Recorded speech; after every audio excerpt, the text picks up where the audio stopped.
I haven't been to NNL East. I haven't been to NNL West. Unfortunately, I never made it to the original one there up in Toledo.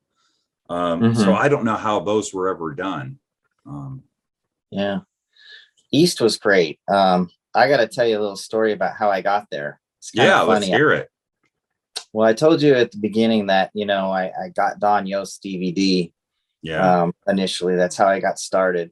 And at the time we had this huge giant Mitsubishi, like 65-inch TV, just overwhelming our living room because my wife and I had just got married and I brought the TV. And anyway, I would watch this thing on this TV. And of course, the whole family has to see it at the same time because they can't avoid it, And I don't know if you know, well, of course, but Don is a bit of a character in that DVD.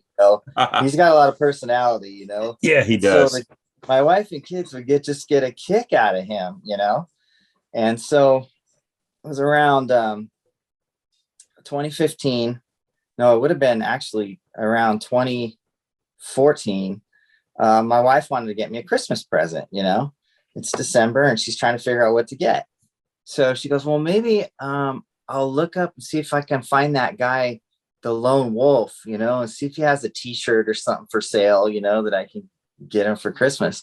And so she figures out somehow what his website is, goes to it, writes him an email and said, my husband is a big fan of yours, this and that, and I want to get him something for Christmas, and I don't know what to get. Do you ever come out here? He writes back and goes, now I've been modeling a few years at this point. He goes, I'm well aware who your husband is, my dear. And I didn't know him. I had written him a couple emails early on when I was asking questions about how to paint. I didn't know he actually knew who I was by this point. But so anyway, she goes behind my back and he convinces her. He goes, well, I don't go to shows out in California, but we have this one in NNL East. You should come out here. And she goes, oh, okay. So he points her to the organizers of that show, and she gets a dialogue going with them on how to, get out there, what it's all about and everything. And so that's my Christmas present is NNL East. And she doesn't tell me like the last minute. Yeah.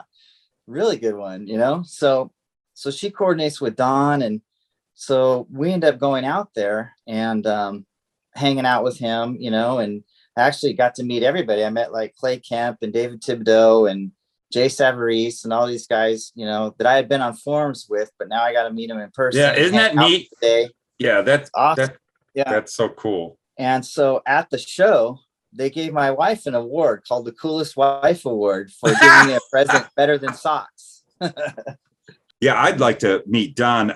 I know he's a character where there's some guys who don't like him, and it's like I think you're missing the point, everyone. He seems like I enjoy him. I like his personality. I like how blunt he is, and I kind of can get that way too. And I get some people who don't like me because of that. But now that guy, his models are amazing. Yeah, and, he's great. Yeah, the company I work for actually is based out of Pittsburgh. So I got sent out there one time and I looked him up, and got to hang out in his shop. So that very chair that he sits in his videos, I was sitting at that one time, Nice. That's so that cool. Nice.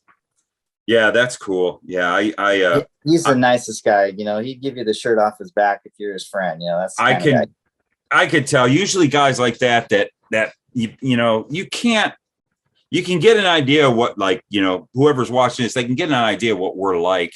But till you really meet us and hang out, or I might be an absolute bigger jerk than what I seem right now. Who knows?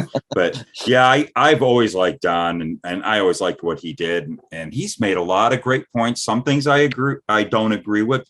Most of the stuff I do agree with what he's saying, and the thing is and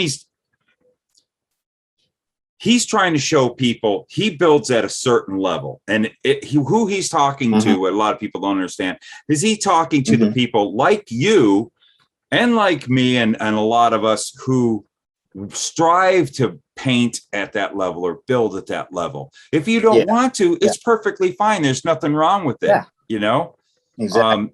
But if you want to get that level of finish on a model, you have to do it that way. You're not, I know there's some people who think that they are getting that with hardware paint. I'm probably going to get, this is where people get mad at me and hate me, but I don't care. You can't go to Walmart and buy hardware paint, the cheapest hardware paint, and a can of clear and do that, or even decanting it into that doesn't work. You're not going to get that level. You might think you're getting that level, but you're not getting that level of paint. And that's okay. That's the one thing I always talk about. That's okay.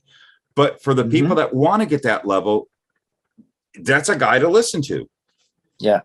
And that's the thing for me, you know, when I saw his video, that's what I was intending to do. You know, I wanted to be that level of builder. That was my choice at that time. And his technique was a great baseline, you know, for me. Now, I don't use enamels hardly ever anymore, and Don still uses them almost exclusively today. But I've learned how to branch off. You know, I can use lacquers, I can use 2K, I can use all this stuff. But if I ever want to, I can go back to that enamel baseline and still get a really nice finish.